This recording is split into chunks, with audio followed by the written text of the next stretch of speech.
Hey everyone, welcome to the Curious Girl Diaries podcast. I'm Layla London, aka The Curious Girl. Now just to let you know, this podcast is not suitable for work. It's also not suitable for anybody under 18. But the rest of you consenting adults, let's get ready to talk about my sex life, sex in general, and everything in between in explicit, raunchy, fun detail. All right, here we go.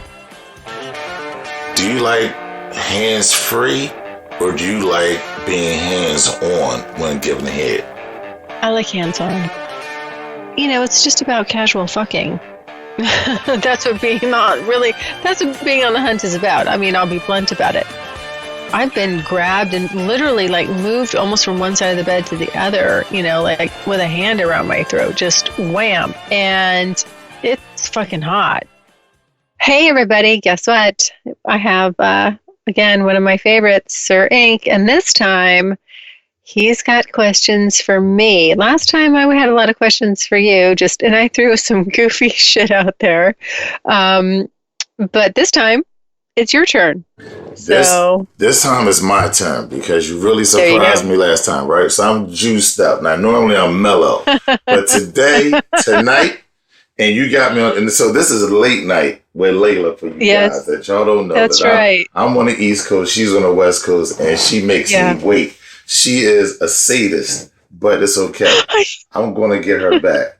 I have, shit. After the last podcast, I was like, okay. So this is what I did. Let me just tell you. What'd you do? I went back and, so I was like, you know, we haven't podcasted in a while. We talked, and you talked about you having podcasting, man. I was like, okay. Yeah. But then I went back and looked at I was looking for the last podcast we just did last week. And I noticed you had two more that I haven't listened to. So I went and listened to those. And I was like, oh my goodness. Okay. You all juiced up. So, you know, he was like, I'm back, y'all. I'm not monogamous. I didn't lock down.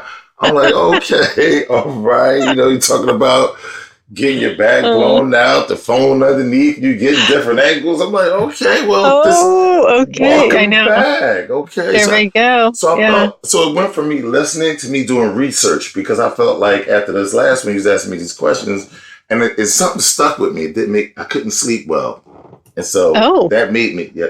I couldn't sleep well, so that's what made me dig into you. So, right. So my first question for you is, yes. And let me say, this is coming off of the conversation we had about how can I allow, or could I allow another man to basically put his dick in my sub, right? That's basically what we were saying, right? And so listening to your podcast, talking about your adventures, and you have the submissive side. So now my question to you is, based on all the stuff we talked about, can you be a monogamous sub to a dominant? Absolutely. You can. You can give all this wonderful playthings up for one guy? Oh, without a doubt. Without a doubt. What makes you, it wouldn't be hard for you to walk away from? Now, I'm not saying, look, it could be Mr. Big, it could be Cowboy, and I'm not making this specific toward any guy, so I want people to understand that. But what would it take for you, any one of those guys or someone else, what would it take for you to walk away from all your toys, let's per se, and toys? You know, your playmates. What would make you walk away from what would make you walk away from your other playmates? Like, what does that look like? What does that guy kind of possess that would make you do that? Okay, so, there was a couple questions in there. So, right, you do, but I answered, I answered whether or not I could be, whether I would, and I said yes, absolutely. Okay, so the second question to that, to be clear, is like, what does that guy look like? Or not necessarily physically look like, but what are the characteristics that he has to possess to kind of make you say, you know what, I could dial in just on this guy? Well, he needs to be a dominant guy. I'm obviously kind of a strong woman. I don't want to be wearing the pants, so he needs to be dominant, not domineering, just dominant. And there is a difference. There is a difference. There's a huge difference. And people need to know that. And obviously, I really need to be in love. You said the L word. Yeah, I did. Ooh, the L word. I know, that's a heavy one. That's so scary.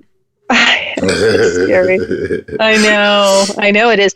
But, that's really what kind of, in my opinion, for me, that's what drives, the monogamy is just, you really just you're so in line with the other person that you don't really want to be with anybody else.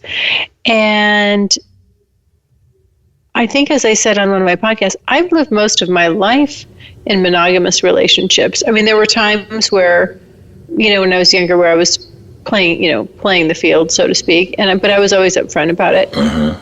But,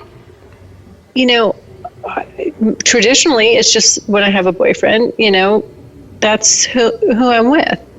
And that's never bothered me. That's never been an issue for me. I've never been one that's like, oh, I'm bored with you.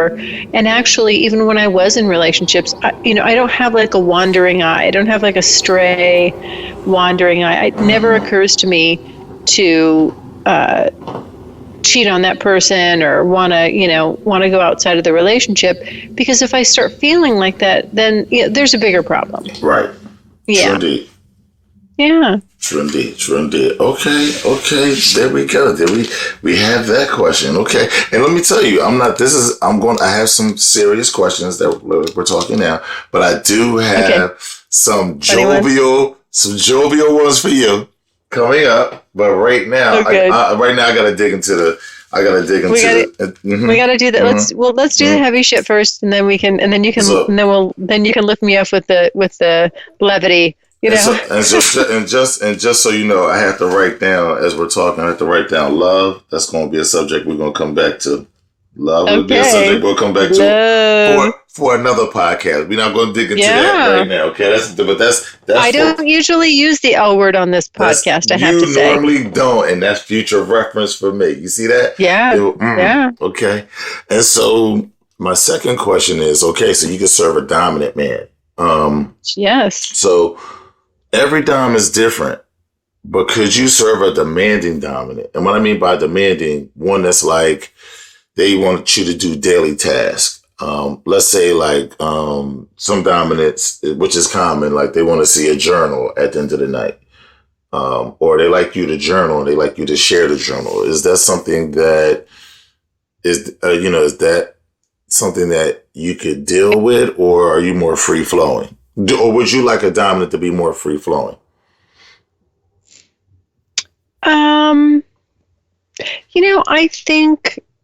I think a nice balance would be great. I mean, if you're too far to one side or the other is just kind of too extreme, right? I mean, you can go to one extreme or the other. I would prefer somebody. I don't mind that somebody wants me to do tasks. Not at all. I'm okay with that. I don't mind. And obviously, when it comes to journaling, I mean, let's face it, this podcast is like an auditory journal. So absolutely. that I've shared with random strangers all over the world. So I don't mind that. So I wouldn't mind the tasks. If somebody's too loosey-goosey or lenient, I might tend to sort of try to do a power grab if I see that stuff going on. You know what I mean? I'm kind of like that. So yeah, they need to be a little more, little more on the, I don't want to say strict, but just, I know what to expect and I like that. I would say for me, especially when you're dealing with someone that you don't live with, sometimes, and I work long hours some days, and it's hard for me to be on the phone because I work, for men and I'm working around men, so I can't. Yes. I can't really be on the phone and talking and having to maintain a business. So for me as a dominant, I like subs that do journals. I like a daily journal because then that way, like I communicate, of course, with my sub or my sub every day. But far as like text message or maybe first thing in the morning, hey, how you doing? Blah, blah, blah. But I like a journal because then I can see exactly like, and in the journal, I'm like, look, it could be 3 sentences plus long. I just need to know what you ate and how your day went. So I like to know what she ate for breakfast, lunch, and dinner. And I like to know where her mindset is at. And that kind of, the last time we had a conversation, you were saying like, I'm a well-oiled machine. I make sure I do certain things for my body and make myself look good. And those are things that I like to know on a regular basis. Like I like to see what she wears every day. So I like a picture. I like to know what she ate because I want to get to know her. Like I want to get to know, what she likes. What's her favorite colors? How does she like to dress? If I want to buy her something, I don't want to have to buy her something that's not her. So I think, those kind of small things for me give me more intimacy with her because it's written and I get to really look at it and it doesn't fleet me and I can go back to it and read like, you know what? She did mention something. Let me go back and read. Okay. She mentioned that she liked such and such and such and such. I think it just push you more in tune with who you're dealing with. And I've had to actually ask young ladies that I've engaged, like, am I being a little overbearing by asking you what you wear every day? Or send me a picture. I just want to see what you got on. Like I do that sometimes, and I know I can't do that with some kind of people. But when I talk to submissives that I'm cool with and that they don't have a dime, sometimes I just automatically like, yo, what you wearing today? Like I just like to know what y'all have on. Yeah. Because I like to know like how you yeah. So go ahead, I'm sorry. If anybody out there ever wants to know what I'm wearing, I'll streamline it. I'll make it real simple for you. Yoga clothes. Yoga. For the most part, since I'm always going to yoga, that's kind of, it's a staple. So I have a question here that deals with yoga down the line, but we're going to come back to that. We're going to come back there. I told you, I've did my own homework on you. I couldn't sleep. I'm on you. Okay. Oh my gosh. Okay. Okay. So here's the next question. Yes. What would you say your best quality as a sub is? Oh my God. That's tough. Okay. You know what? I don't know. I don't see this as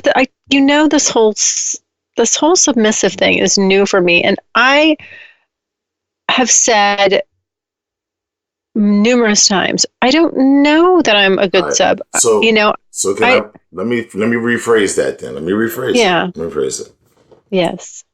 Because for me, submission is very feminine. Like I like feminine women. So there's something that comes along with a very feminine woman that's submissive. So what is it about your femininity that's your best quality? Oh my gosh. What's your best feminine quality?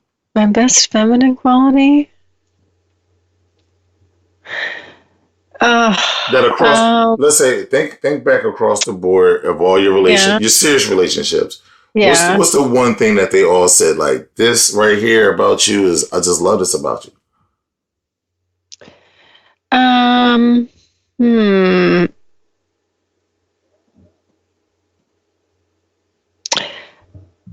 See, it's strange. I'm going to say this because a lot of the guys I'm with will say like, well, I really love how kind you are. Uh-huh. And I'm like, that always throws me because I think of myself as this ass kicking ball buster. And, but I am, but the thing is, it's like when I'm with the right guy, I'm not that person. Mm-hmm. And I'm very soft and feminine, and I love to be able to do that, and just, take the ballbuster hat off and just be, be a woman. So part of that for me, what comes out of that is just, me being very kind and caring and nurturing and, and those things. And I think, men like that. Yeah, I think just you have a softness about your voice that's very, very nice. Like, so yes, I can see that. I can see you being kind because you have a very softness to your voice. And women that are very, very aggressive are rarely soft in their voice, soft in their nature. I think you have a softness about yourself, even though you're this kick-ass alpha female. I think you do have a softness to you, and it comes out in your voice, which is really nice. But thank you. Okay, I'm going on. Right, moving right along to my next question. Okay, here we go. So my next question is, what do you think about this statement? I heard a guy say this. We was having this discussion in the shop, and he said, it's easy for a woman to support a man, but it's hard for them to accept a man. To accept someone is to be open and vulnerable, and alpha women have a hard time with that. I agree with what he said. Okay. Yeah, I really do. I agree with what he said. But I think in general, it's hard for, I think it's a two-way street on the acceptance. I think it's hard. So, it's hard for men to accept, well, okay, I won't, I'm not going to say it's hard for men to accept women. You guys are, like I said, like I said last time, you guys are, you're straightforward. You're simple for the most part. We're all women. We're just these, complex bundles of, craziness. But, and so we, this is where I think women, kind of, we make it hard on ourselves because we want a man, but then we want him to be, what is that? Huh? What was that? That was my cell phone. I'm sorry. Oh. You had the little horn, and then I got this. I was saying, hello, 99. Oh my God. Oh, that was hilarious. Horrible. Okay. Horrible. Go ahead. I'm sorry. Okay. That was too funny. I was like, is there someone on the line? What was that? That was weird.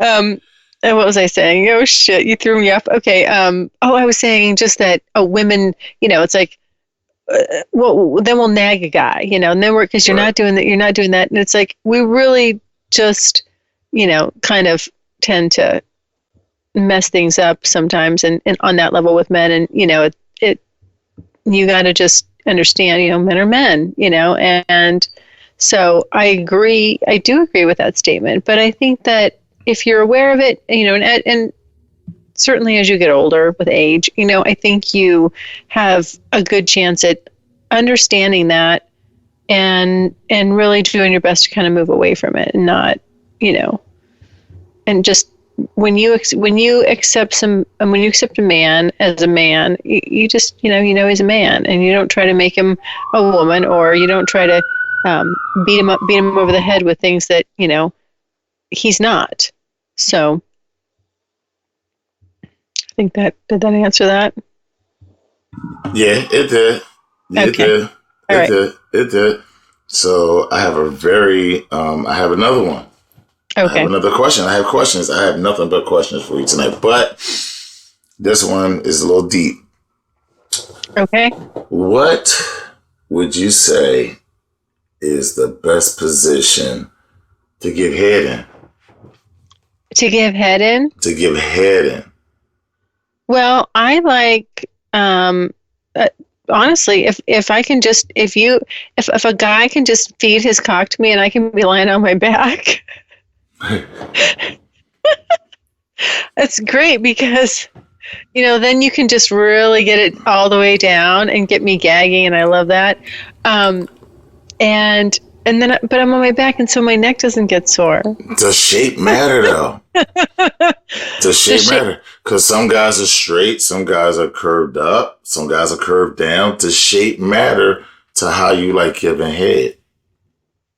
Oh, does the shape of the cock matter? Does it? Well, I mean, if obviously the larger the circumference is, the harder it is. Right. And so I would say like super, super, super thick guys, you need to be, you can't be on your back with them just cramming it in there because they're going to hit your teeth. I mean, you can't avoid it. The only way you can avoid it is if you're controlling what's going in and going out. Now, I'm not a size queen or anything like that, right. So it's not like this is common, but I have noticed, for me, if you've got like a really, really girthy one, that can be a problem. But aside from that, other shapes, if you're on no, I don't find there's an issue with it because I've had obviously all kinds of shapes, curves, and things like that. And no, it's all the same in my mouth, babe. Do you like it more? Do you like hands free, or do you like being hands on when giving head? I like hands on. Okay. I kind of like to not leave no hand on. I mean, you got to be grabbing the base, grabbing the balls. There's just things to do. There's a lot to do. Things to tend to. You could be massaging the prostate. I mean, there's just all kinds of There's too much other stuff to do in conjunction with using your mouth. So I like to get all up in there. Okay. Okay. That's nice. And we getting a little more. We getting into our more jovial questions now. Okay. And so my next one is going to go back off of what you were saying about yoga and you wearing yoga pants. Yes. How does your exercise and being so flexible help you during sex? Well, first of all, I think I have good stamina. I don't get tired and worn out. I can go a long time. And I can, get into I'm not going to get sore and worn out doing certain positions because I, bend and flex my body every day. Right. So it's easier for me to be a little more physical in the bedroom. And so, and then obviously I don't get, if you want legs going this way or legs going that way or up back this way, I'm not going to get sore, and go, oh, okay, we got to stop that. Right. I'm good to go with it. So because you do yoga and I'm sure you do these elaborate different positions, what is a position that you like to do during sex that most guys do not get, and that when they see it, they're like, oh my God. Like, example, I was messing with this tall girl at one point. She's like 6 foot. She's like 6'1". Yeah. And she could bend over and grab her ankles, and I could just stand there and fuck her. Yeah. And her pussy and her ass with her standing up. And I just thought that was the most awesome thing ever. Because I had in my life, I had never had anyone that flexible and just stand up with heels on and just bend over and grab their ankles and let me pound their fucking pussy up. Yeah. Yeah. So I will do that one too. I can do it with my legs open, or I can do it, with my legs straight. And I can put my hands all the way, just put my hands on the floor, bend over, put my hands on the floor, flat on the floor. Bend over and put your hands flat on the floor? Yeah. That's ridiculous. With my legs together, and then, which makes it a little bit tighter, and, and then the guy can just, go to town. Last time I did that, I was in a hotel, a very tall hotel it was all glass, and I'm sure somebody was getting a show.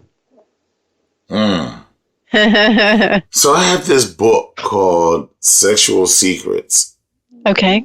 And it's a book about, excuse me, I'm going to grab it real quick. It is a book about yoga, actually, in different yoga sexual positions. And it's very informational about sex in general. And so with that being said, I know you're into yoga.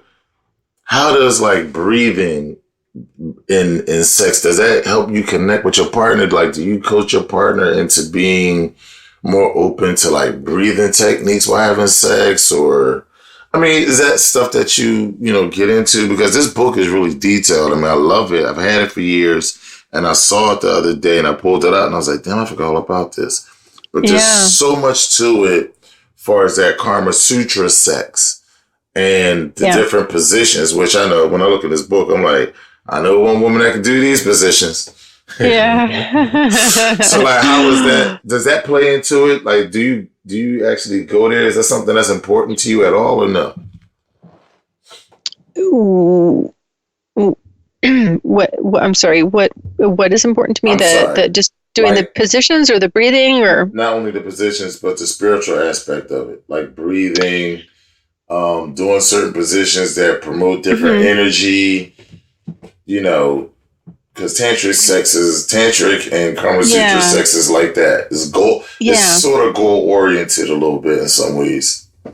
You know what? The one thing I haven't done is like the tantric sex or the tantra. I would love to learn more about it. I would love to. I'm very interested in it, but but.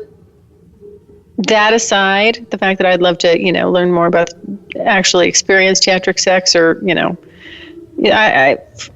there is a guy I know that is kind of knocking on my door. He's like, he wants to do the tantra, and I'm like, maybe, but because I'm curious about it, but but that all that aside, I usually look. I pretty much leave the airy-fairy shit out of the bedroom. I like some dominant rough play. Okay. But I'll tell you, but here's the interesting thing. Here's where the yoga helps with that. Because yoga is stillness and breath, maintaining stillness and breath within the asana, meaning during the posture, as challenging as it is, you're focused on your breath, and your breath stays just level and flat. Your heart rate can go up, but your breathing is calm and normal. So you're kind of teaching your body, you're kind of going in and out of between the parasympathetic and the sympathetic nervous system. And you're just training it, when it goes into sympathetic, to very quickly go back down into the parasympathetic and just be calm, level, easy, smooth.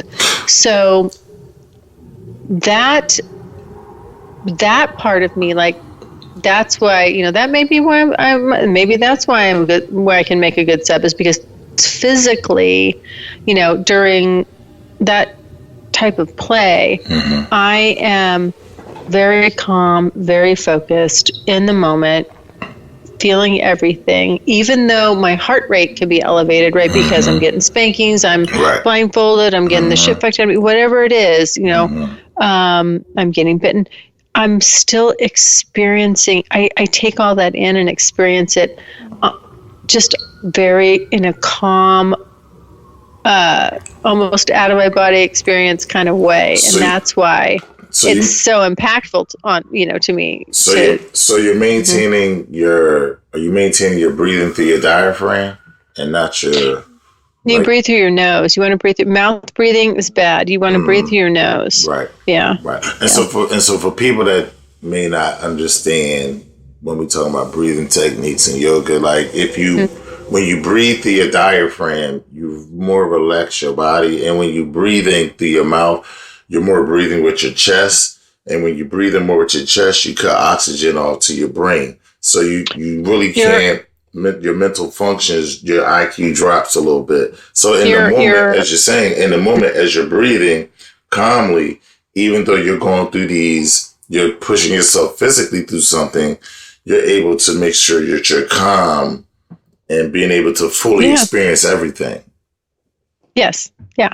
You're not freaking out. Yeah, without freaking out. And so so it's important for people to also know if you're going to do sessions and you're playing, it's always good to be able to try to maintain your breathing and making sure that you're breathing through your diaphragm, which is your stomach, opposed to just breathing through your mouth and your chest.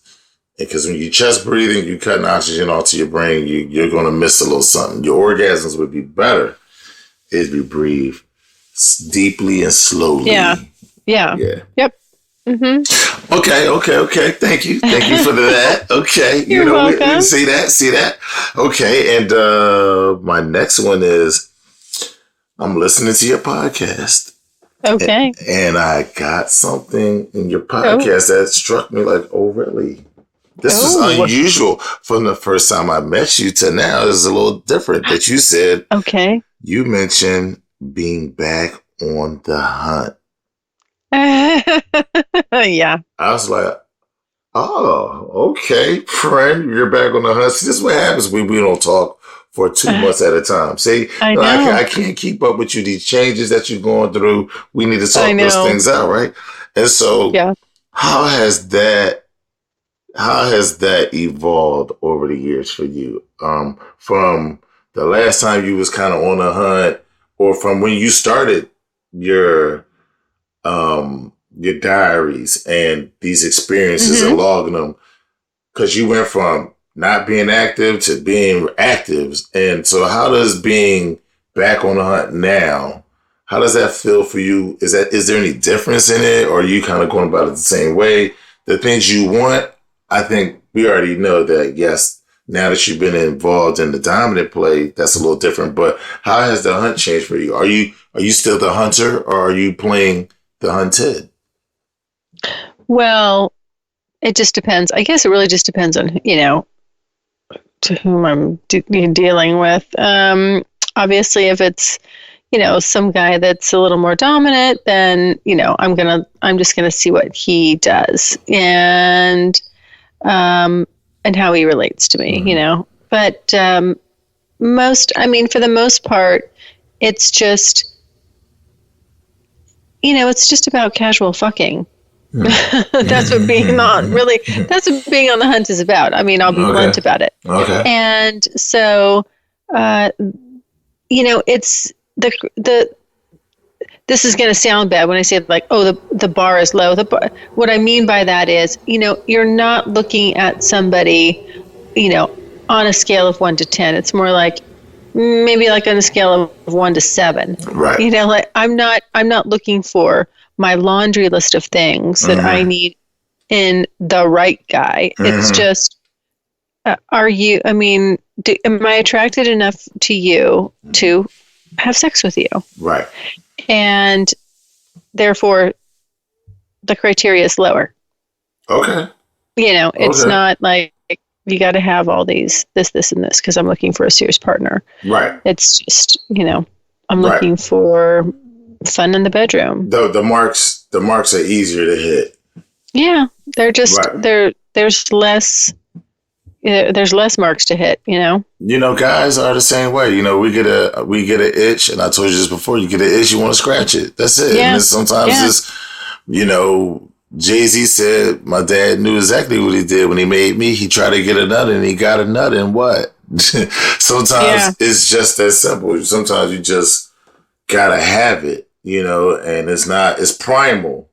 And part of what we are is spiritual and part animal. And sometimes we have those animal instincts, those animal urges, like you said, is to go and just look. I don't need a whole lot of benchmarks hit. I just need these couple of benchmarks. He needs to look good, not say enough to get my pussy dry, and we on go. It's the same for guys. I just need her to be cool enough that I can fuck her, and she not say some dumb shit that's gonna make my dick go soft. Yeah. Pretty much. Pretty much. It's simple. It's not that difficult. It's very simple. Yeah. And I prefer her not to have attachment. If she could come with no attachments included, that'd be great too. Right. That would be great. Yeah, yeah. And so that's what's happening. Okay. And so I have another question. I just have a couple more, and then I'm gonna leave the floor open for you because this is your podcast. So I want to make sure that you can be the host at this point. At that point, that I'm done. But anyway, choking. Is there an art to it? Is there art to it, or timing, or just choke away? What works? Are you talking? So during sex? I'm sorry. Yes. No. How about this? When you're dealing with dominant man, you can get choked at any time. He can grab you by your throat and choke you to get your attention, to kiss you passionately, to just to like, yo, who? It's all good. Who does this belong to? That kind of thing. Right. Yeah. Is it I love that. I love that kind of shit. Yeah. Choke away or timing. Which one would you say is best? Or does it for you? How about choke away with good timing? I mean, obviously I don't want somebody grabbing me in the grocery store and choking me out right there. I mean, obviously not. That might be sexy. So, well, no, that might get them arrested, If you're in public and if it's ill-timed. We are in different times now. You can't breathe on a woman without that. You can't just go choking some girl out in the grocery store. Oh my God. What is this world coming to? Jesus. Right. We've really strayed. We've strayed. So, yeah, I just like, it's fine. It's all good. I mean, I love that shit. I just eat it up with a spoon. Yeah. Now, how about? And if you have good hands, but you can't have. Here's the thing: you can't have small, tiny little T-Rex hands. No, that's not going to work. You can't have T-Rex hands. I need some big old man hands. You need man hands. You got to manhandle the situation. That's true. You got to manhandle it. Now, how is it when you're? What is best in choking? As far as what is best in choking? Please forgive me. The drinks. What is your best experience with choking? Is it before you're about to come? Is it when you're coming? Or is it like him just taking control of you? What was like your best experience with being choked? God, I mean, because I've had all those scenarios that you just mentioned. I mean, so of course, and it's all of it's hot, being choked as you're coming. I've been choked so that, to where I pass out for a second. Oh, jeez. And while he's still fucking me, and then you wake up and you're still being fucked. I think that's my favorite. That's kind of hot. Like you're just like a split second out, and you're like, whoa, wait, where'd I go? And yeah, I like that. That's hot. I would say that's my favorite. But all the other stuff's good too. I mean, Right. I mean, I've been grabbed and literally like moved almost from one side of the bed to the other, like with a hand around my throat, just Absolutely. Wham. And it's fucking hot. I mean, I just being in control does it for me. God. Being in control, being overpowered and protected at the same time. It's a beautiful experience. It's so fucking hot. It's just so fucking hot. I love it. Yeah. Yeah, I do. So I'm good with the choking. Okay, so I'm down to two questions now. Okay. All right. I'm down to two questions. Okay, so my next question is, what ratio of freakiness to passion is a perfect mix for you, and how much does mental factor into it? Well, I mean, I love good, passionate sex. There's nothing like it. And then you layer that with some, kinky, kinky fuckery. And it's even, I mean, it's like, it's the best. I don't know what the ratio is. I think it's maybe 50-50. I don't know. I mean, when you say, there's certain people you're with that it's just the passion is just there. I mean, it's fireworks every time. And then you add the kinky shit to it, and it's just like, woo. This is ridiculous. It's ridiculous. It's ridiculous. Yeah. It's ridiculous. And the thing is when you have those types of experiences consistently over time with someone, and that's the top of the mountain for you, you just can't be satisfied with anything less than that. Right. You know what I mean? Like as you date people and as you kind of compare, that's the yardstick I'm going to measure my, whether or not I'm having good sex with somebody or not, I will say this about alpha females. There's one thing there's one quality that I do appreciate about alpha females is that they're very go-getters. And to be a go-getter and to go at it on a daily basis, you have to have passion. To be good at what you do and to do it with vigor, you have to be passionate. Yeah. And that's one quality about alpha females, or just assertive women in general. I really like that quality because it's that passion. Passion is something that lacks in a lot of people. They know how to have sex and good sex, but they don't know how to be passionate. And to be passionate means you really got, you have it for a person and you're willing to just go all out. And that comes out in that exchange. You can feel the difference between routine sex and damn, he or she is, they there. That's right. Mm-hmm. That's right. Yeah. Mm-hmm.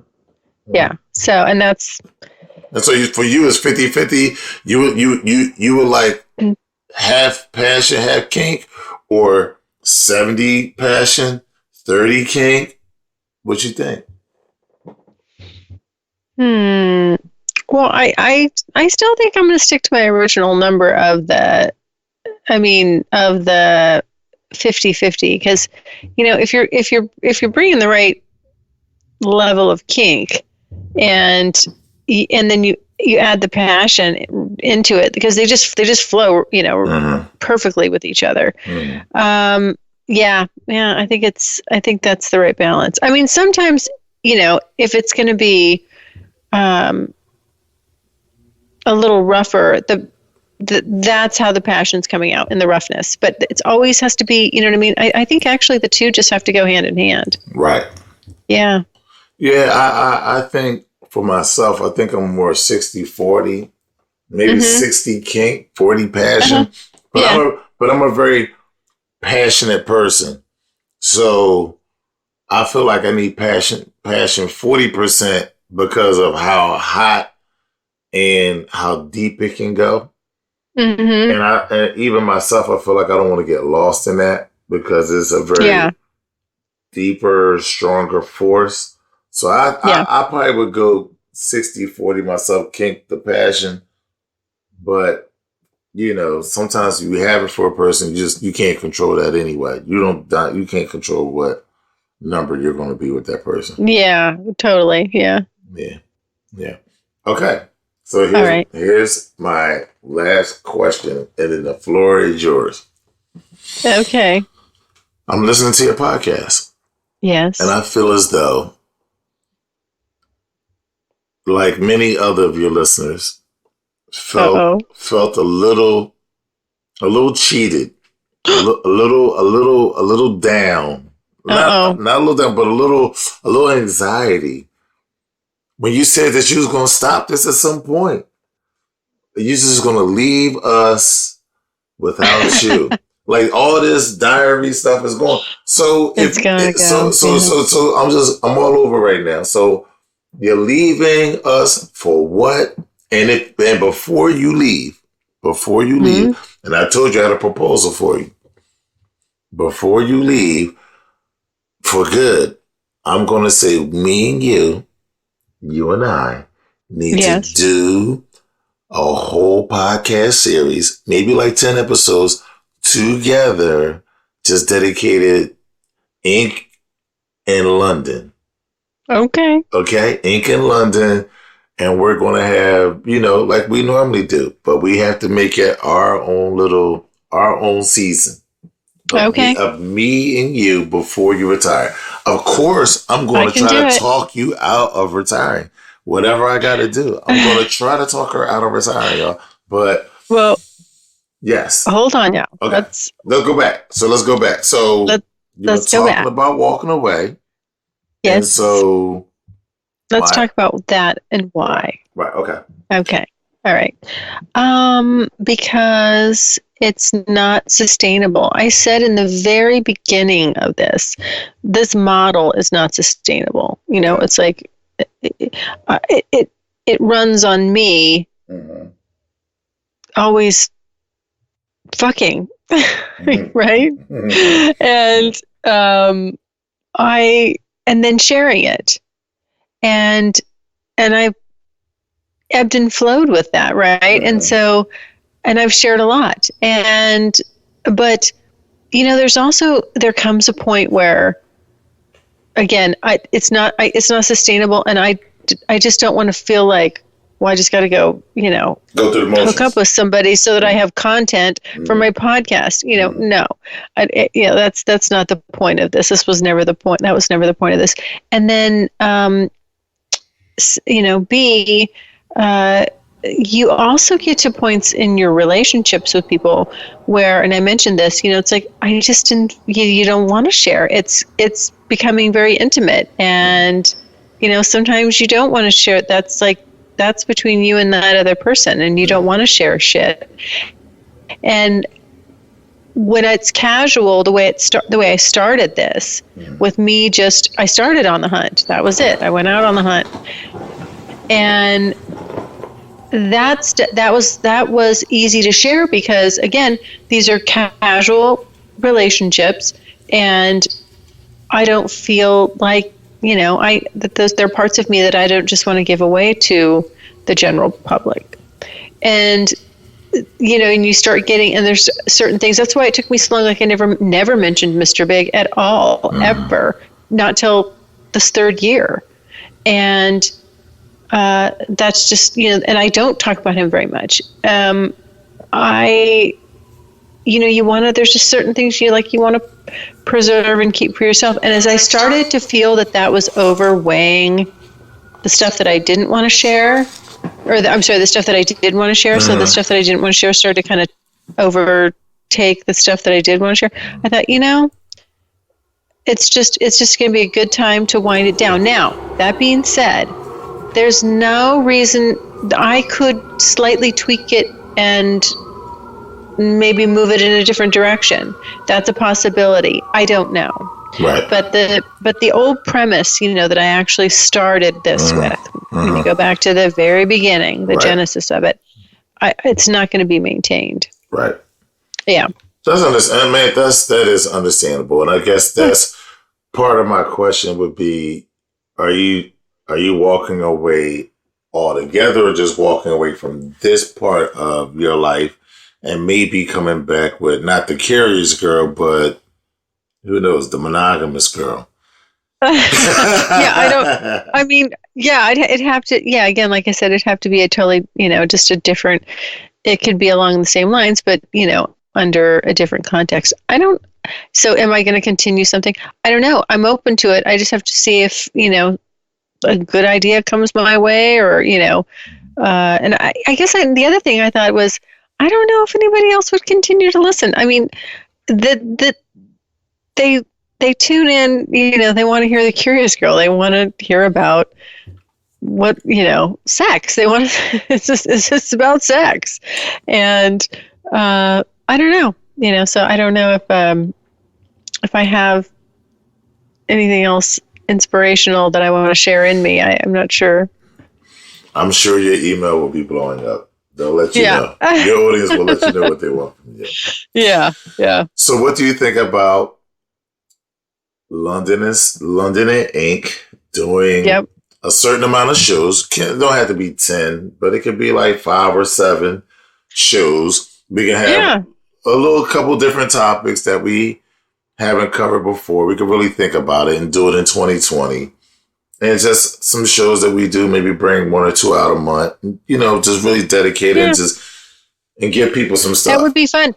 You know what we could do is have it be more, I never took the time to reach out to enough, other podcasters or people that are kind of doing something similar, within this, I guess, within the sexual genre, just interesting people that have, interesting stories, or, the owner of this website or whatever, this or that. I never, I wanted to kind of find, I guess, other kinksters out there in the, in the community, but I never, and interview them, but I never did. That was one of the things I wanted to do. So it'd be fun to, incorporate some of that. That might be something I could get behind. Yeah, and I have interviewed several people, a couple of people that's very prominent in the industry. Yeah. One young lady that's in Italy, another guy that's in the Philippines.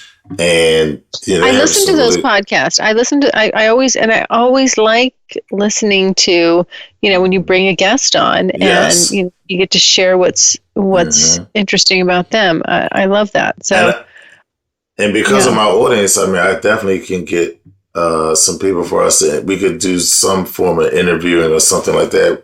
We could put the ideas together. But but right now, I had a young lady that's an author, 2 young ladies. One that's an author that's been writing some books.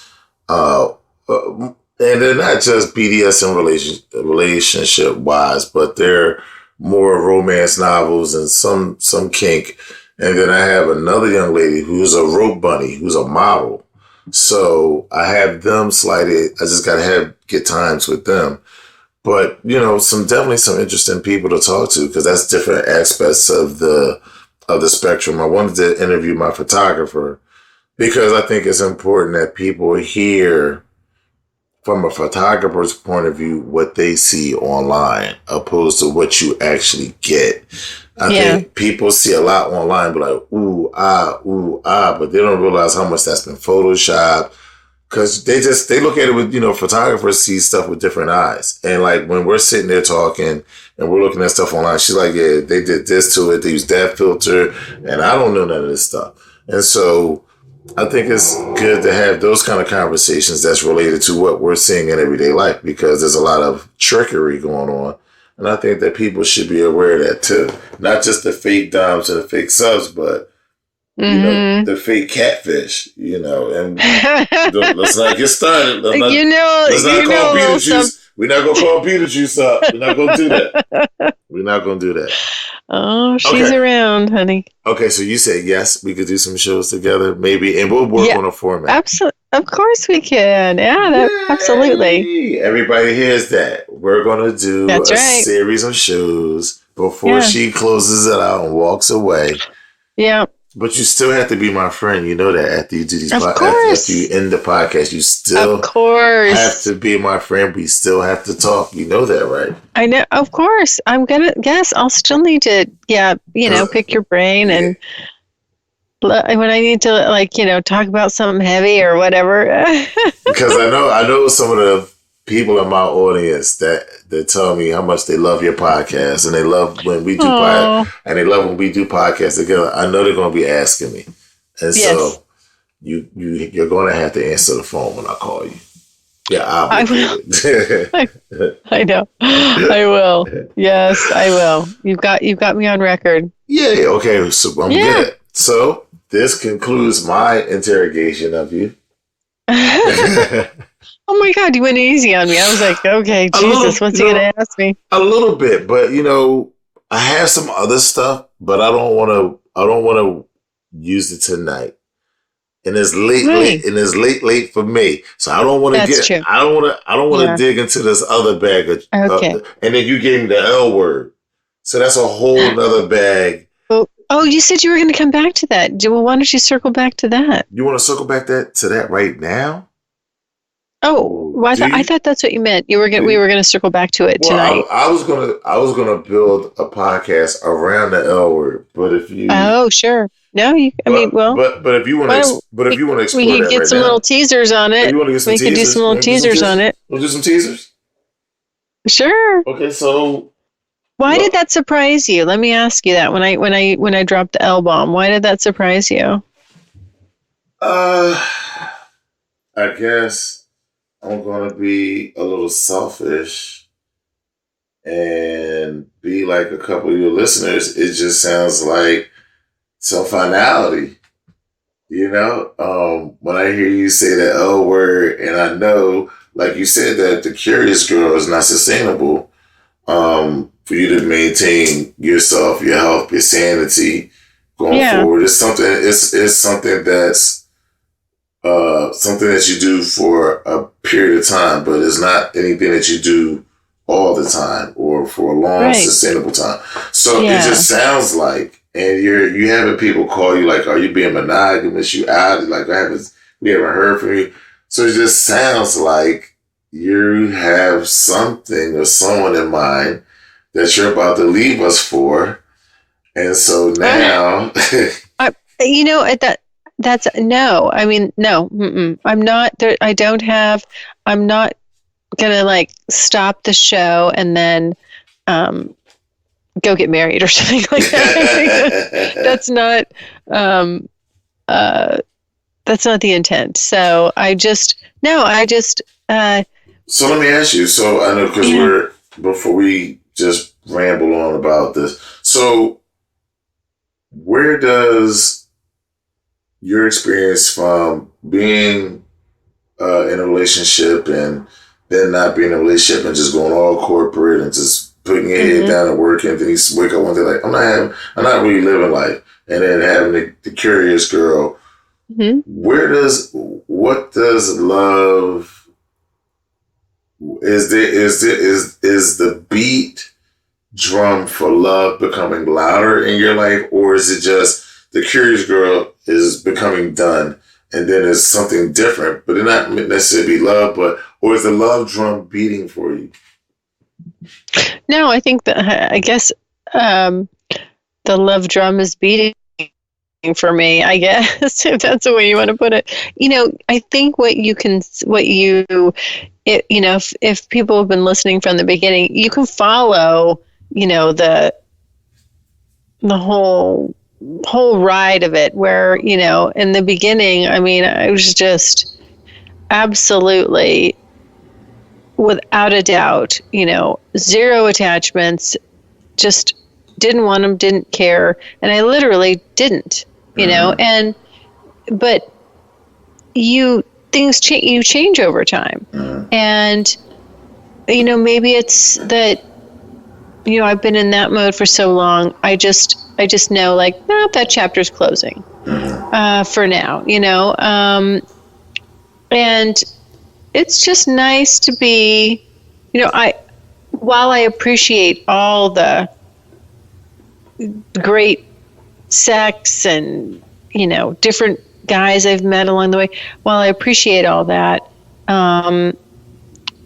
it's not the same as having somebody special, somebody that you love, somebody that, you get to spend time with, and that you're connected to. And so, for me, I enjoy that more. I enjoy being in that lane more than I do the footloose and fancy free, just,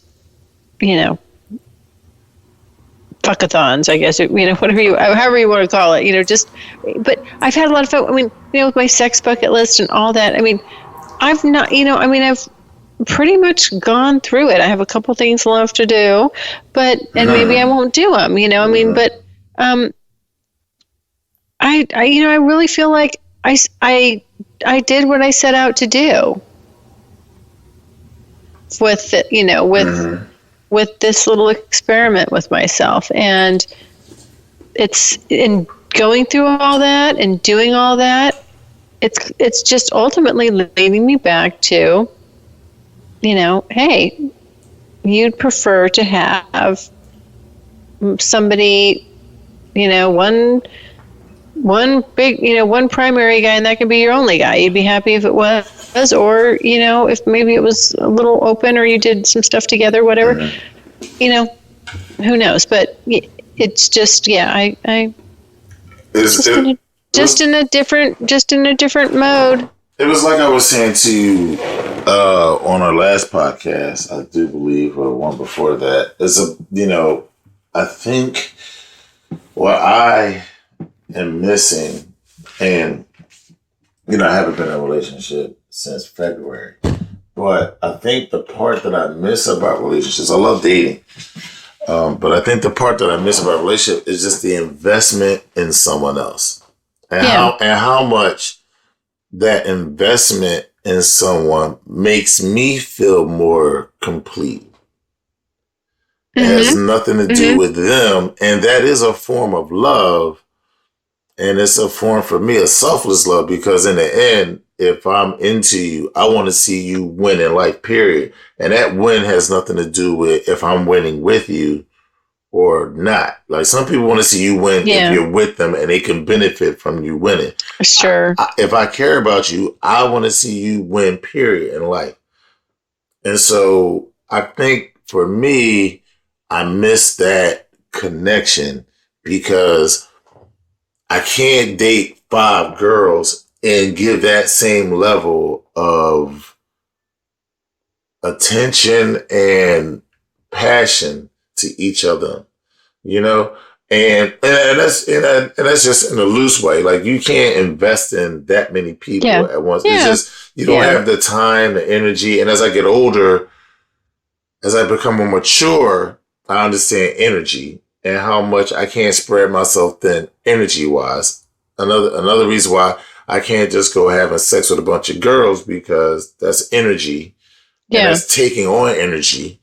But for me, when you mention the L word, of course, in layman's terms, it's like, oh, you're going to be in love, you're going to leave. But for us, about connection and really wanting to invest in someone that just does it for you.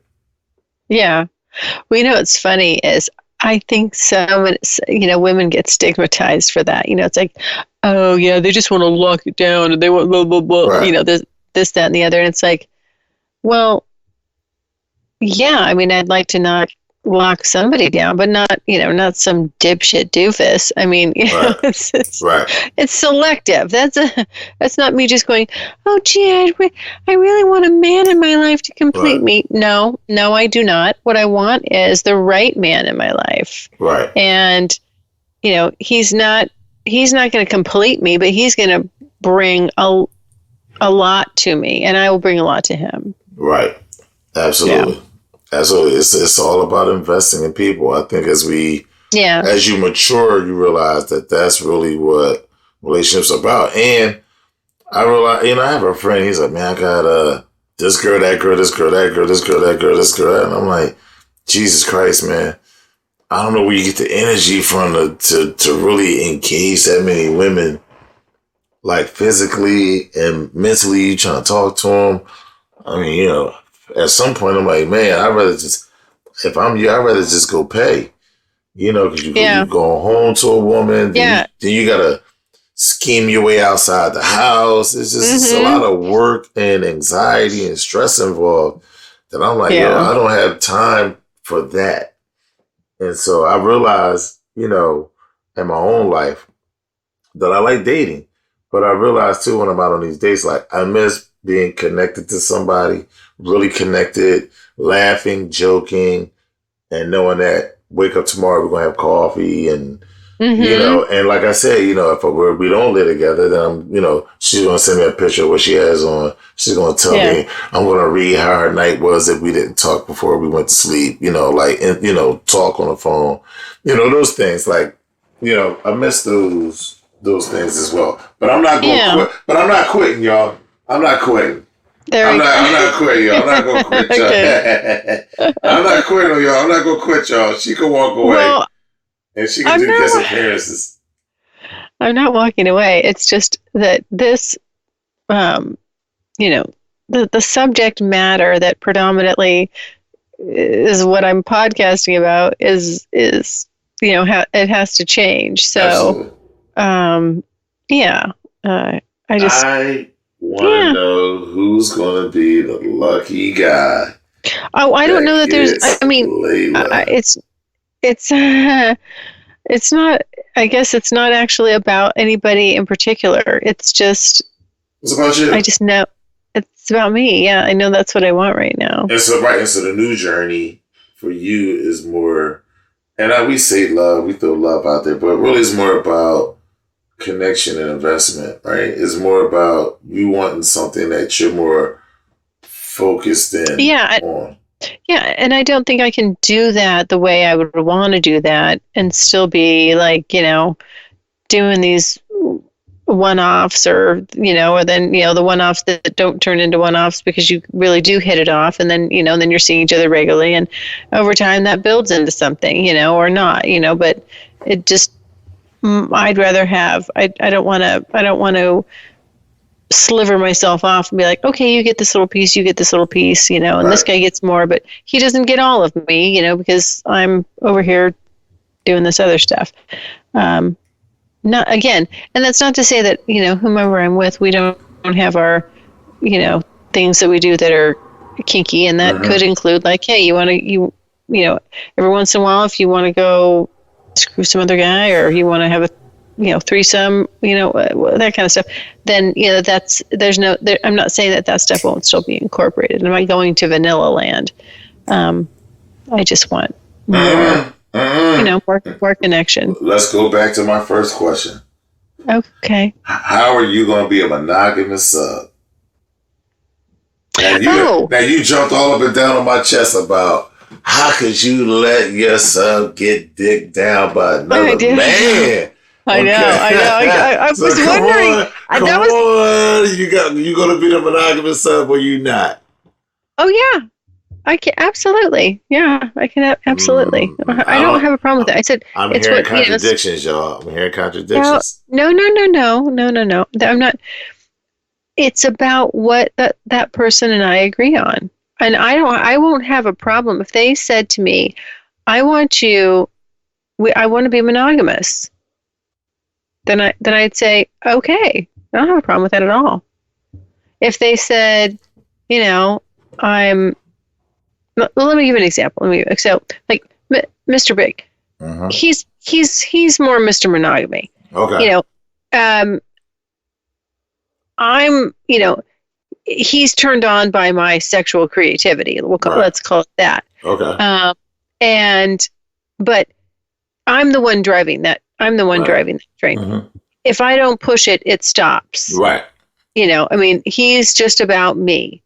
Right. So, and that's that. So it really will be situational depending on who I'm with. But if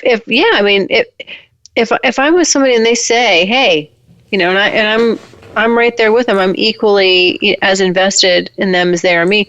If they say, "Hey, I don't want you to see anybody else," I want us to be monogamous. I have no problem with that. I'd say, "All right, you got it." Honestly, I want you to go back and listen to our podcast, the last one we did, because when I was giving those answers just like you just did, you was like, "But how could you be okay with your sub getting dick in her that ain't your dick?" So I want you to go back and listen to our podcast. Hold on. I still stand by that. Okay. I mean, that's what I'm saying. That's why I don't have a problem being, if someone wants me to be monogamous, I absolutely would. So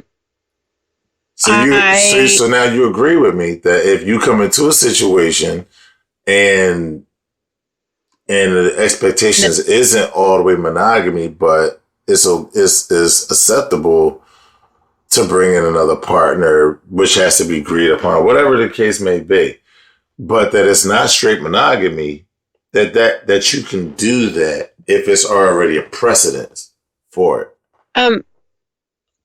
But what I asked you specifically was, as a man, as a dominant man, with a submissive, not just a vanilla woman, a submissive. Okay, this is a different dynamic. That's a different, that's ownership. So how, in that circumstance, you as a dominant, how are you okay with your sub fucking other guys. I still don't like that. Doesn't register for me. That's why I'm like, explain that to me. Well, because so within the lifestyle, there are guys who definitely have owned subs who allow other men to fuck them as a power play.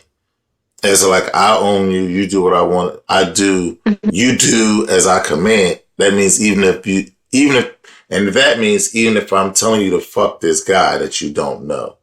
Mm-hmm. And so, like, there's people who, like, there's a young lady that reached out to me on FetLife that I haven't spoken to in over a year and a half. And she lives in Canada, in Montreal. She's like, yo, I'm going to this play party. It's 100 people. I'm going with this master. I'm going as a slave, and it's going to be like basically a big ass orgy.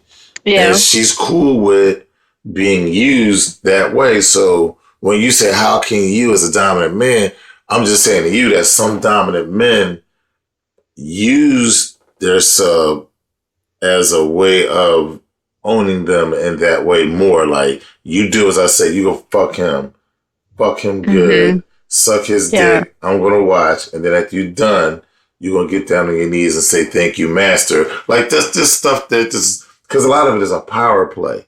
Yeah. And some of it for a man is to conquer your jealousy of a woman's physical body, of her.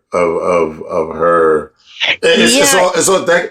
First of all, I'm not that kind of dominant. Let me say that. I'm not that. I gotta say, I don't think I want my. I'll just be honest with you. I don't think I want my partner conquering their personal jealousy for me. I think a little bit of jealousy is normal. And if you're not, if you don't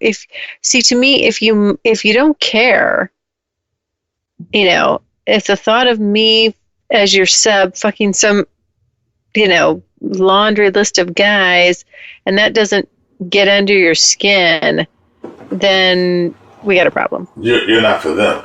I'm not for them. But what I'm saying to you is, and what I'm saying to the audience is, there are people who do that as a form of like humiliation.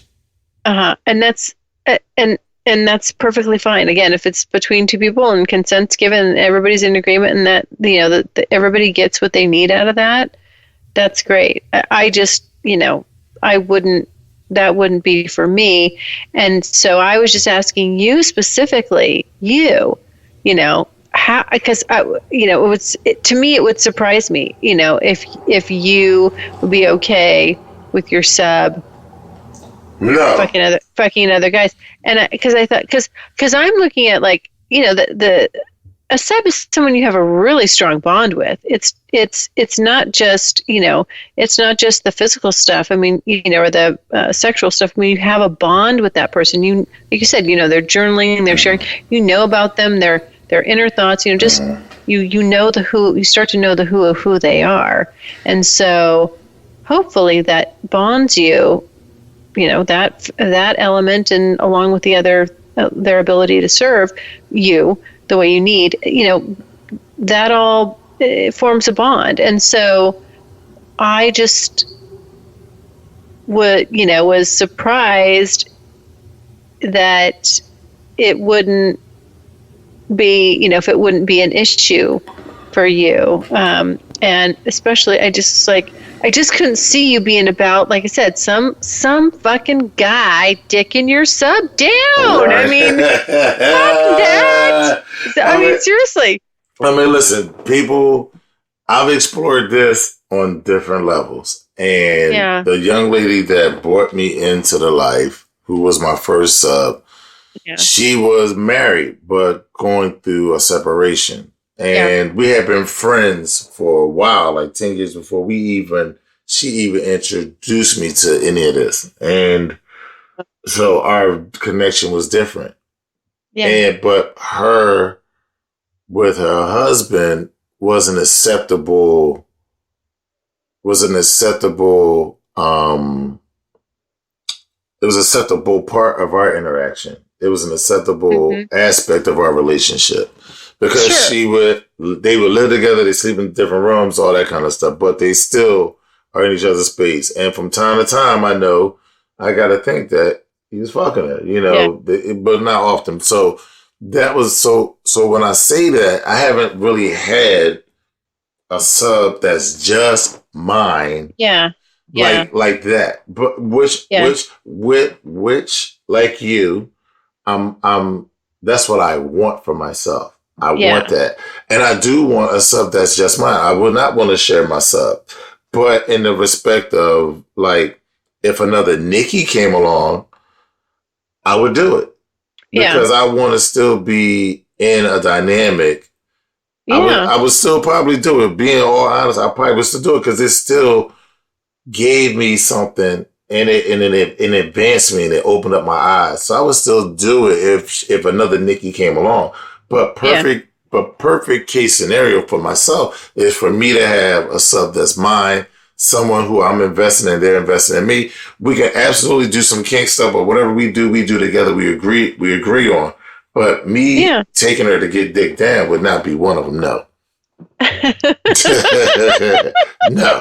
No, listen, I have a hard time, especially if she's real pretty. I would have a hard time, and not just because she's pretty, but when she's pretty, it brings on a different aspect for a man. Yeah. Because I'm not jealous. I don't think just because you're pretty, you're going to just talk to any dude when you walk out the door. But because you're pretty, dudes get crazy, and I start feeling like, are you good? You sure you good?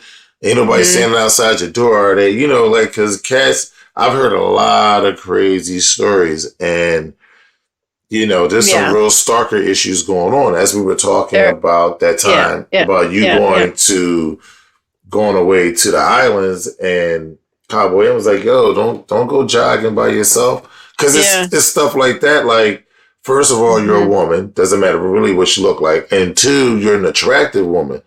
And there's a lot of weirdos and you don't know who's watching you when you're not watching them. It is just, that's the world that men exist in because we deal with the evils of the world. And the likelihood of something happening to you may be less than 20%, but there's still a percent that it can. Yeah. And that's the percent that we operate out of. Whether it's 1% or 99%, we operate out of it being 100%.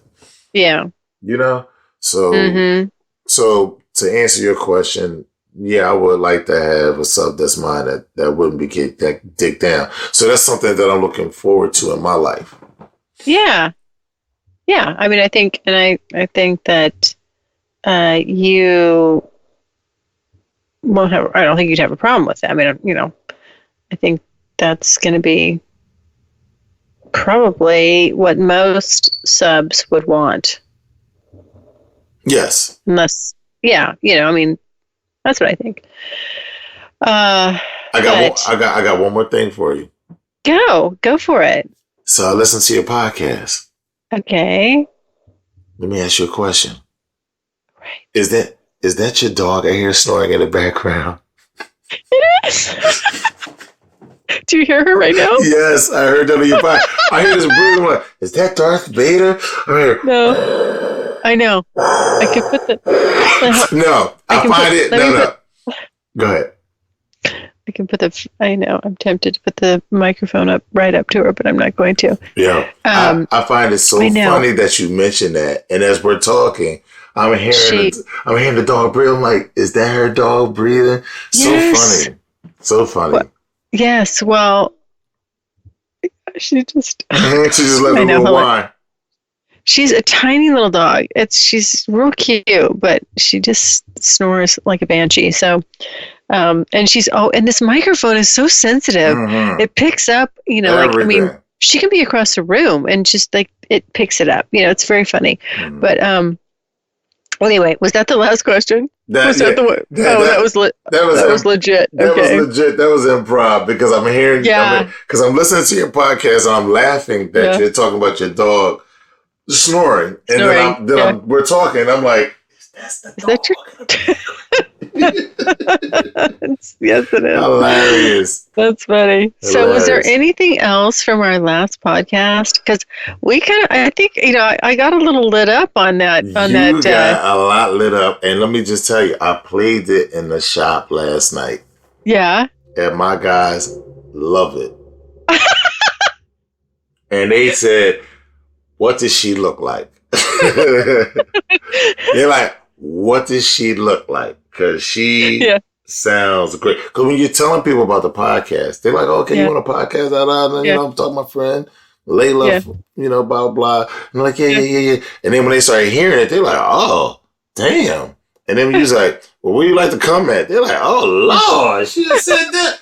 And they're like, "It's so funny." And then they high fiving me on some stuff that I said. They're like, "Yeah, that's why you kept it real right there," and blah blah blah. Yeah. And damn, she feel like that. Like, you know, you saw talking about I forget what you said on the last podcast. Maybe something about fucking, and they were like, "Well, damn, she feel like that. What she look like? Like, what she look like?" Yeah. Now they want to put a face to the voice. Yeah. So I just show them your lips. They're like, "Jesus Christ." I just tease them like, "This is what her lips look like." They're like, "God, geez." Yeah. Oh, then I show them the picture that I put up on Sir Inq. They're like, "Damn, her body is tight as hell." I'm like, "Oh yeah, her body real tight. But that's enough. That's enough for you. That's enough for you guys. That's right. Enough. That's enough. Not too much." So you played that in the shop. I love it. That's great. Yeah. And they loved it. They love your energy.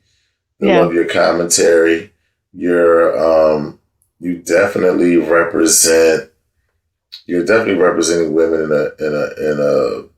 in a good way, as far as how you talk about sex and how you're going about this, and even talking about winding it down. You know, they understand because we're all human beings. We've all had these runs in our lives, whether we're in our 20s, 30s, or 40s, or whatever.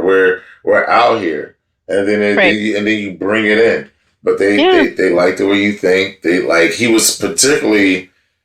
My one friend was laughing when you said, "I just like you not to cut my legs up with your toenails. Like, make sure you groomed." And then he was like, he really liked the fact that you was like, "Yo, I'm taking time out to make sure that I'm right when I come to the table. Yeah, make sure that you're right." And then you got into like, you know, I'm eating a certain kind of way, I'm working out, so like you getting a well-oiled machine. And my boy was like, "Damn, I just like a woman with that attitude." You know, because that confidence in yourself makes a man say, "Well, shit, let me do some push-ups." You know, like I told you, as we were talking, I'm sitting there rubbing my toenails. Like, if my toenails cut good, I got to make sure. Right? And because confident women can boost them, it can push a man. Like, through history, with all these great men, there are great women, and it's not necessarily women that were behind them. It was women that were beside them. But those women knew how to really galvanize the man. And in turn, they did the same they empowered that woman. And I think that is a part of the dynamic that people don't understand. People think that it's just a submissive serving a dominant, but they serve each other in that same way. And I can go over like history, like, you know, Michelle and Barack Obama. I can look at Ronald Reagan and Nancy Reagan. Right. You know, there are certain relationships, famous relationships that we can look at and say that those two functioned as a harmonious two, and they really empowered one another, and they actually loved one another. Like, one of the things that I really liked about listening, that I read about Ronald Reagan and Nancy Reagan, that he was still writing her love letters. I think that he wrote so important. I mean, it's just. I know. I love shit like that. Beautiful. Oh my God. You know, and as they got older, like he continued that, and that's what men are supposed to do. If that works, and that's something that she likes, that's very intimate, you keep that going. And that they had love letters that they had wrote each other I think they had published. But I think that's a beautiful thing, you know, and I think we are definitely missing that in these days and times. Yeah. So one of the books in my nightstand is Love Letters. I think it's Love Letters of Famous Men, and it goes all the way back. I mean, it's you know, like Napoleon writing Josephine love letters, and you know, just and same thing. You know, all these powerful men over the years, and the love letters that they've written to the women they love, and it's just I don't know how it got all these together, but it's they're published, and it's so interesting. It's so interesting the depth to it. The passion, the way that people were expressing themselves, because they had limited amount of time together. Absolutely. Sometimes, he's off at war doing this, and the only form of communication is a letter, and so they didn't mince words. Every word means something yes. important, and they're really expressing how they feel. I love the written word is so powerful and romantic. Now it's romantic because it's something that we're just not doing anymore. But right. I can see why going back to Nancy and Ronald Reagan. Yes, they had they had a love affair the whole time they were together. Yes. They didn't stop being each other's. They were husband and wife, and then they also had a family, but they didn't stop being each other's boyfriend and girlfriend. They didn't Absolutely. lose. They didn't lose what they had when they were originally courting each other and trying to get the other person interested. Right. That's the stuff you got to hang on to, because otherwise, Yes. It goes bad. It goes bad. Yeah. Yeah. So I want to thank you for letting me commandeer your podcast tonight. You're welcome. You're welcome. I hope you enjoyed my questions. Yeah, I did. Thank you. I always like to be, me. I like, throw me curveballs, throw me whatever, ask whatever you want. I love it. Yeah. But but the next one is going to be a little more sexy or sexual, and we're going to dig more into this love thing, which is a very... Did that throw you off? Love is throwing me off. Is it? It is. Love is throwing me off. Is me saying it throwing you off, or is it just striking a chord with you because you're maybe realizing you're kind of in that little more in the love genre than you realized? And I'm uncomfortable with that. Yeah. And I have to find comfortability in it. So so this is our third podcast in a week, right?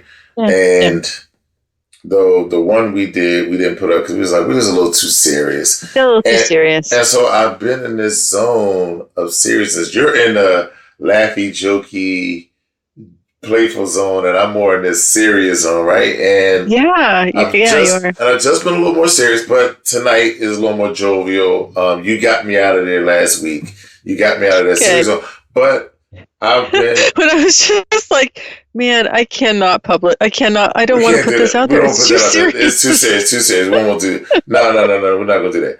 But I've been in my head about these things as well. Yeah. And so I had to explore. I wrote something the other night.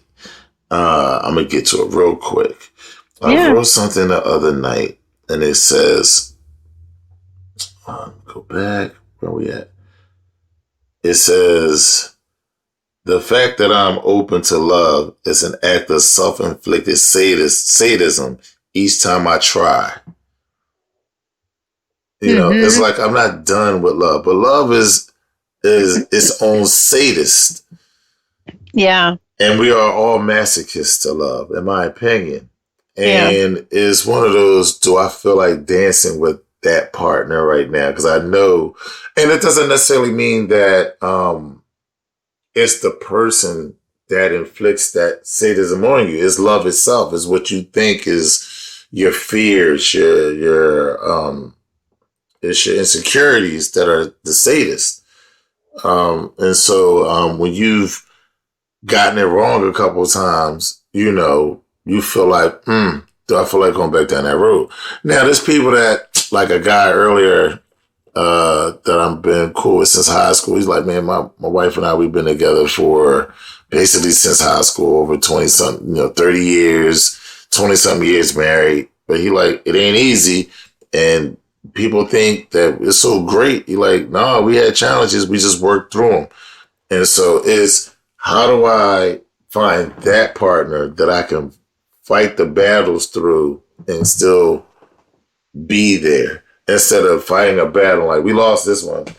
You know, we lost. Yeah. We waved a white flag. You know, yeah, because yeah, and like we were saying about those love letters and all that, like there are things that people do that sustain them to the end, to death do them part, whether they're married or yes, yeah, not. Because all things are final.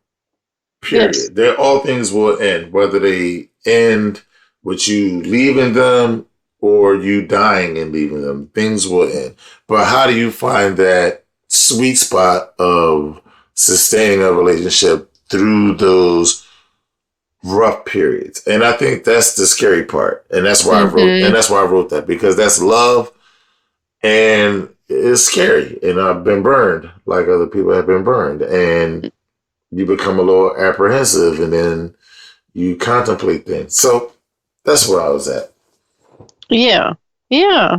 But I'm foolishly open to it. And that's part of what I'm. Oh, why did you say foolishly? Because I feel like I'm a fool for love, you know? But it's what it is. It is what it is. I can't. A fool for love. I don't know about that. A fool. Because I'm trying to, because I know that I'll try it again. Like the reality of it is, even though I've been burned, like other people have been burned, I'll try it again. I know I will. I absolutely will try again. And I feel as though that's foolish. Logically, as a man, it ain't work. A couple times over, why try it again? Logically, but love does not deal in logic. No. And you can't get around it. No. And so that is part of it's gonna come for you. And I'm admitting this to you on your podcast. Yeah. That I am open to it, but I know it's my sadist, and I'm gonna be it's masochist, and I just have to be ready to be there, you know. But it's cool. It's cool though. I'm open to it. Mm-hmm. Well, you have a lot of life experience, and I think that helps.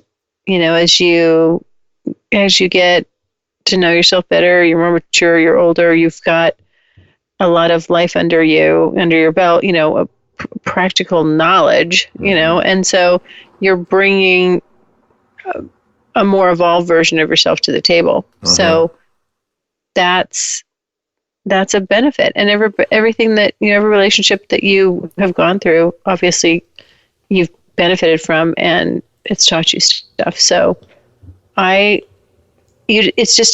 has its seasons. I mean, really, you know, everything has a season. And sometimes it's the season of love. And no, don't say that. Right. It's true. But, you know, and then maybe eventually it stays, you know, but doesn't mean you got to throw the baby out with the bathwater just because, you know, the other ones didn't work out. There were things about them that I'm sure were quite enjoyable while you were in them. Oh, 100%. That's what has me coming back. That's what that connection. I know. That's why I know. You know, it hurts. It's like when shit falls apart, you're like, oh, God, that sucks. I'll never do this again. But it's kind of like giving birth. My friend. Over time, you get amnesia, and you're like, "Oh, I think I'll try that again." My friend said, "Man, it must be great being single. You get to do what you want to do." I said, "Yeah." I said, "But it's getting cold. You got warm feet." Yeah, it gets old, right? I said, "Yo, you got warm feet and a warm body at night." Yeah, and they were like, "Yeah." Right. I was like, "You know, there's always, you know, ups and downs with it. You know, I love I love the solitude, the aloneness of being single. I do because me too. Because that's how I am. Me too. But I do miss a warm body and cold feet rubbing on me at night. Cold feet? I know women always have cold feet. Women are always damn cold. They got these damn cold feet so that true. Rub on us all the time. Oh my God! I miss that ritual. I cannot tell you how many fights there have been like between Cowboy and I over the thermostat. Like literally, like I'm like, don't you fucking turn that air. He's got to have the fucking air conditioner on all the goddamn time. It's too cold. Yeah, I can't. And then and then he's like, just hey, come over here and I'll warm you up. I'm like, right. I just want to. I don't want to be over there. I want the room to be a nice tepid temperature. Right. So I'm not freezing my ass off. Anyway. Yes. Hilarious. Yes, I agree. So there's always ups and downs to all this stuff. So yes. Yeah. But I got to tell you something. The other thing is that it's like, I would, if it's somebody that I really love, I will go through the highest highs and lowest lows with them. It's all good. I mean, literally, like, I mean that.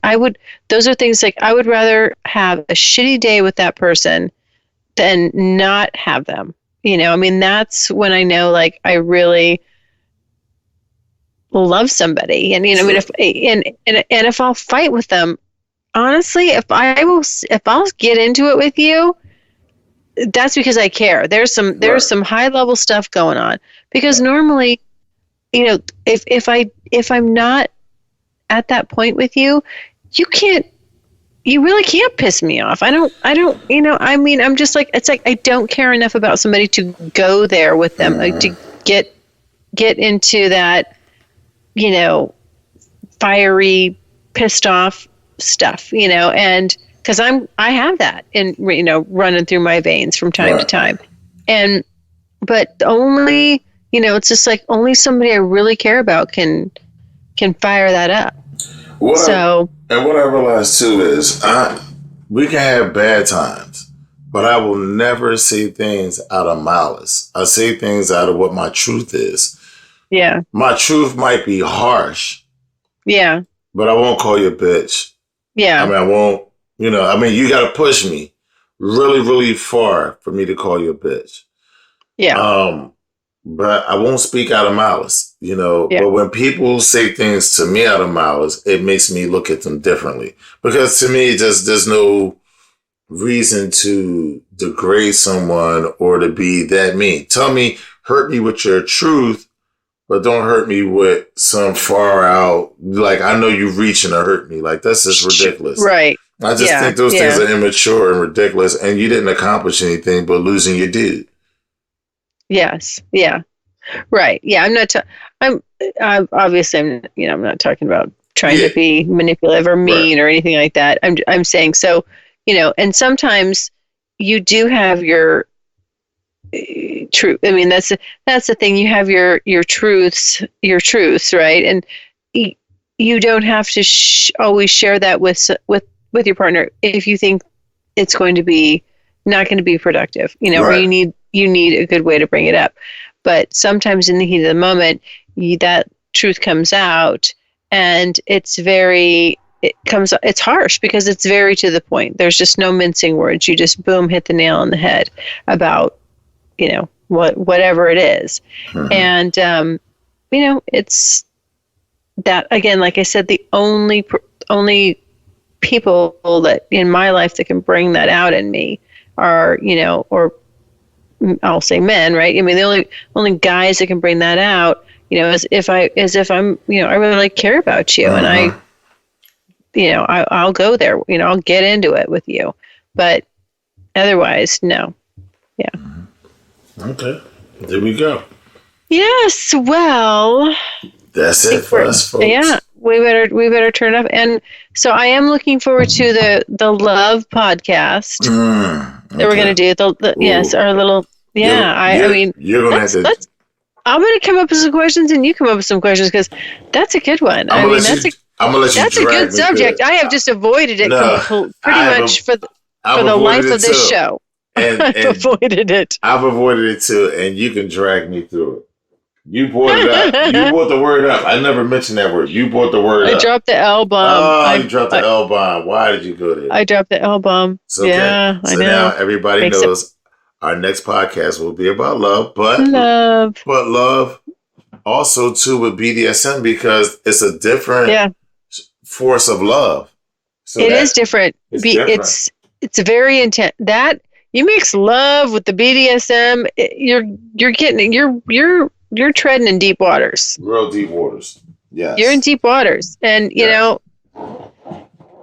You better just don't even try to fight it. Just let the current take you, because it's stronger than you are. Yes, it is, and we're going to get into that on the next one. All right.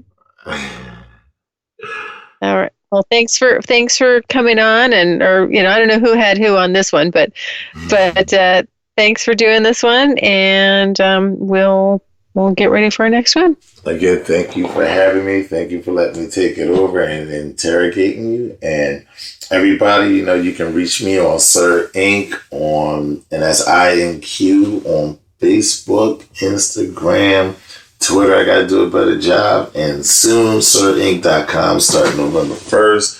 My website will be up, so you can reach me on there. All right. Thanks. Thank you.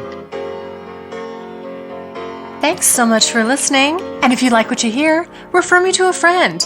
And make sure you're following me on social media. Also, go to the website, thecuriousgirldiaries.com, and join my subscribers only list for access to exclusive content. And as usual, questions or comments, you can always email me at curiousgirl@thecuriousgirldiaries.com.